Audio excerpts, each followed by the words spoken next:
Conexão Rural fala nesta sexta-feira aqui em Camaquã com o ex-governador Germano Rigoto. E também pré-candidato ao Senado Federal. Aliás, município que ele conhece muito, a gente lembrava aqui, né, governador, antes daquela sua interiorização do governo, aquilo era ano de 2004, 2005. Eu lembro que o senhor desceu aqui num helicóptero no estádio do Guarani e foi pela Manuel, depois ganhou lá, viu um monte de gente na rua. Aquilo foi bonito de ver, né, Tchê? Muito lindo. Primeira alegria de falar contigo, falar com todos que estão nos acompanhando, né? Foi muito bonito. Na verdade, eu fui o governador que mais andei pelo estado, tá? Visitei municípios, mas mais do que isso, em determinados momentos, eu levava a capital do estado, eu transformava um município, polo numa região, como capital do estado, e levava toda a minha equipe de governo. Foi inédito, né? Inédito. É verdade. Tentaram copiar depois, fizeram alguma coisa parecida, mas não nada a ver com o que nós fazíamos. Então, quando eu vim a Camaquã e transformei Camaquã, capital do Rio Grande do Sul, por um dia, e trouxe toda a minha equipe, eu nunca esqueço o carinho que eu recebi, aquilo que tu disseste, andando pelas ruas, aquela multidão, a quantidade de gente e um carinho impressionante. Então, foi dos momentos bonitos que eu tive dentro do processo de interiorização, talvez duas, a de Camaquã e uma também que foi muito linda, de Três Coroas, aonde eu levei a capital para Três Coroas e simplesmente a prefeitura tinha um lugar em cima, um tipo de não sei, uma sacadão enorme, e aquele povo ficou embaixo, mas uma coisa de um mar de gente, né? Mas aqui foi muito especial. Eu me lembro que depois teve um almoço do Clube Camaquense também, mas aí a gente vê também, né? O senhor se elege lá em 2002 para assumir em 2003 com um símbolo, eu me lembro que o símbolo era o coração, justamente para quebrar aquela polaridade que existia, e o apelo acabou funcionando entre Brito e Olívio, na época o Brito foi para um outro partido, para o PS. E o Tarso foi o candidato. E aí a gente está falando de 23, 24 anos depois, a gente tem essa mesma polaridade no Brasil, né? As coisas elas mudam, mas tem aquele público que ainda gosta do meio termo. Na verdade o que acontece é o seguinte, na época tu lembra que eu assumi uma candidatura com 2%, tá? Eu cheguei na região com 2%, uma das pessoas que me empurrou para ser candidato a governador, porque eu era candidato ao Senado na época, foi o Mendes Ribeiro Filho, que tinha um papel, uma liderança enorme na região. E eu cheguei na região, quando assumi a candidatura, que o Simão pediu muito que eu fosse candidato a governador, eu assumi, deixei a candidatura ao Senado para ser candidato ao Senado, a governador, com 2%. Contra o Brito com 32% e o Tarso com 32%. Então era impossível ganhar aquela eleição, praticamente impossível. Mas nós acreditávamos que aquela briga que existia no Estado era bem o que colocaste, havia uma divisão, uma polarização pesadíssima no Estado, não estava fazendo bem para o Estado. Eu digo, olha, só tem uma forma, que é o que eu acredito, tu pacificar as relações políticas no Estado. Então a pacificação passou por símbolos, o coração, a paixão pelo Rio Grande, o jingle, que foi um jingle que até hoje as pessoas cantam, aonde eu vou, as pessoas cantam o jingle de campanha. É um case de marketing político, né? Total. Não, aquela eleição, ela não vai ter outra eleição igual, eu acho muito difícil, pela forma como começou, a forma como terminou, porque em 4 dias, no primeiro turno, se tivesse mais 4 dias de campanha, eu ganhava a eleição, tá? Faltou 4 dias para ganhar no primeiro turno, ganhei no segundo. Tal era a transferência de votos, era o crescimento da candidatura, mas em cima de um discurso que eu acreditava, que era a pacificação. Quando tu falas que hoje tu tem tem no Brasil esse grau de ideologização de tudo, de radicalização de posições, eu não condeno quem está na direita ou quem está na esquerda. Eu acho que cada um tem suas posições, ou quem está no centro. Eu só acho que nós estamos vivendo um momento de que personalizam tudo e radicalizam e ideologizam tudo, muito parecido com o que acontecia naquela época aqui no Estado. Eu disse, olha, só tem uma forma de nós mostrarmos que o Rio Grande precisa de um caminho novo, um caminho de pacificação. Então foi o coração, foi a paixão pelo Rio Grande, foi o jingle, foi a letra do jingle que ela falava que só tinha um caminho, que era a união, para que o Estado crescesse mais, tá?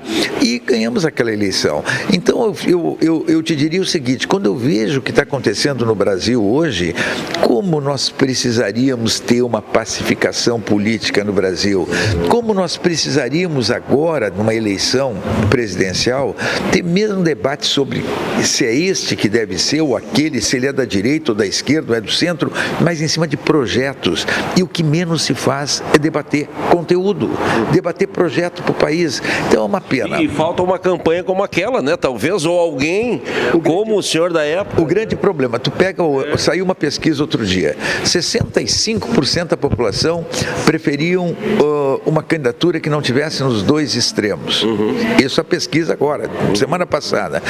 Aí quando perguntam para essas pessoas quem seria o candidato, a dificuldade de encontrar um candidato. Aí alguns, 9% colocaram o Ronaldo Caiado, tá? 7% colocaram o Zema, que são os dois nomes que aparecem e tal, mas não surgiu um nome que cresça com a possibilidade de aparecer uma alternativa nova. Essa bolha, né? Exatamente. Agora, chega um pouquinho mais para cá, só. Governador, há similaridades também daquele seu início de trajetória com a eleição desse ano. O que a gente tem? Aí vamos pegar as pesquisas. Nós temos um Gabriel, que é vice-governador, claro que tem as diferenças, que está lá atrás nas pesquisas. Agora, eu vejo também uma outra coisa. O MDB tem capilaridade. Hoje nós vimos isso aqui. Em tudo que é canto desse Rio Grande está o MDB. Esse ponto favorece e também tem um outro detalhe. Os outros adversários, pelo menos dois deles, estão em polos diferentes. Olha, nós temos uma questão que a gente tem que analisar. O Gabriel, no meu modo de ver, pela capilarização do MDB, como tu disseste, a força do MDB nos municípios, quer dizer, nós sempre elegemos ou o maior, ou logo depois do maior número de prefeitos, vice-prefeitos, vereadores, aqui no Rio Grande do Sul. Então o MDB tem história. O MDB não é por nada que depois da redemocratização elegeu 4 governadores, tá? Elegeu o Pedro Simon, elegeu o Antônio Brito, elegeu e o Sartória. 4 governadores depois da redemocratização. Então a força do MDB é muito grande. Mas além disso, eu diria que ao lado disso tem uma figura como o Gabriel, que ele tem bagagem. Ele, apesar de ter 42 anos, ele começou na política estudantil, passou pela presidência do MDB estadual, MDB nacional, aí ele vai para a Assembleia Legislativa e ganha uma eleição na Assembleia, é líder do governo Sartori, aí chega à presidência da Assembleia Legislativa e vai a vice-governadora, onde ele conhece o Estado como poucos. Então, eu não tenho dúvida que ao lado do que tu colocas, que é o fato de que tu tens um MDB que, e além de contar que tem o PSD, tem outras forças de outros partidos que estão juntos. Então, isto faz com que ele tenha uma possibilidade concreta de um crescimento. Presta atenção, no mês de maio de 2002, chegando em junho, eu tinha 3% nas pesquisas. O Gabriel tem 10, 11, tá? E não tem 2 com 32 cada um. Eu tinha 3 nessa época, quase nessa época, com 2 com 32. E ganhamos a eleição.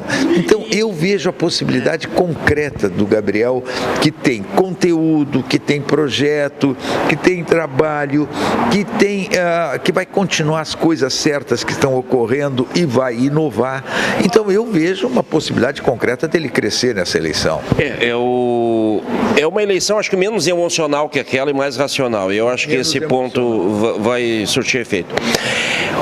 A sua missão agora é tentar o Senado. E eu vou dar um depoimento meu de quem está acompanhando essa tramitação do 5122. Se eu tivesse que classificar, e aqui me perdoe o uso desse termo, uma vergonha a atuação dos senadores do Rio Grande do Sul no Congresso Nacional. O projeto que estava no Senado precisou de uma senadora, no caso da Tereza Cristina, de um outro estado, Mato Grosso do Sul, e precisou também de um outro senador de um outro estado para poder fazer aprovar. O que a gente pode devolver esse Senado que até aqui não mostrou para que veio o Senado Gaúcho? Olha, eu te diria o seguinte, primeiro, o Senado como um todo está muito à deriva, né? Quer dizer, tu não vê um Senado fazendo o que deve. Hoje existe um choque entre poderes, né? Que o Senado está se omitindo a enfrentar isso. Por exemplo, o Supremo Tribunal Federal entra em ações, né? Em espaços que são do poder do Parlamento, do Congresso Nacional. Mas são grupos derrotados dentro do Congresso que buscam o Supremo, mas o Supremo deveria dizer o seguinte, isso é questão de vocês, isso não é questão do Supremo, não, julgam e derrubam algo que foi aprovado pelo Congresso Nacional. Sem contar que hoje, quando muita gente fala em impeachment de ministro Supremo, primeiro, é obrigação de um senador, se o ministro do Supremo errou e comprovadamente errou, com toda a defesa que ele pode fazer, tu tem que encaminhar o afastamento, mas não é só isso, tu tem que escolher um ministro do Supremo de uma forma diferente do que se escolhe hoje, que sai da cabeça do presidente. Tu teria que ter no mínimo uma lista sexta com participação da OAB, com participação do Conselho Nacional de Justiça, Conselho Nacional do Ministério Público. Então, tu tem omissões do Senado Federal, tá? Nesse momento, como o Senado parece que assistindo as coisas se deteriorarem, esse choque entre poderes. E aí tu cita a renegociação da dívida dos produtores rurais. Tu te lembra como começou esse debate? Olhando para o Rio Grande do Sul, um estado que tinha sido os nossos produtores atingidos por várias estiagens, com duas enchentes seguidas, uma atrás da outra e uma que foi terrível, uma coisa terror. Pois bem, aí o Rio Grande do Sul precisava de uma atenção do governo federal para essa repactuação, essa renegociação, essa securitização da dívida. O que aconteceu? O governo federal simplesmente empurrou com a barriga, demonstrou uma má vontade total, o Senado Federal não fez, e a nossa representação fez muito menos do que deveria fazer, tá? E quando eu digo a nossa representação, claro que é principalmente no Senado, porque isso estava muito mais fortemente, dependia de decisão do Senado. Até porque na Câmara tinha sido aprovado. Tinha sido aprovado. Aí, o que ocorre? O governo empurra com a barriga, outros estados pegam carona, e eu não vou discutir se tem produtores de outros estados que tiveram perdas em algum momento, mas por favor, o projeto era para resolver, amenizar o problema dos produtores do Rio Grande do Sul que tinham sofrido o que nem o estado sofreu. Com enchente. O governo federal foi deixando de fazer aquilo que deveria fazer, outros estados foram chegando e aquilo que era os 30 bilhões passou para 140 bilhões. Tá? Aí vem o governo federal dizer o seguinte, olha, nós vamos vetar ou vamos buscar o Supremo Tribunal Federal, porque isso é uma bomba fiscal. Primeiro, bomba fiscal porque eles fizeram tudo para que se transformasse em 140 bilhões. Agora, o veto, claro que se vetar, derruba o veto, mas não é só isso. É o fato de que, buscando o Supremo Tribunal Federal, eles tinham que, no mínimo, o governo federal tinha que, no mínimo, fazer com que tu tivesse uma solução imediata para a questão da dívida dos produtores rurais do Sul. Bom, eu quero dizer que tantos anos de jornalismo, a gente, e qualquer profissão, né? A gente vai tendo mais coragem, a gente vai falando mais do que se quer. Então eu quero dizer que um dos votos meus para essa campanha ao Senado é seu. Pela sua integridade, pela sua predisposição de ajudar esse Rio Grande.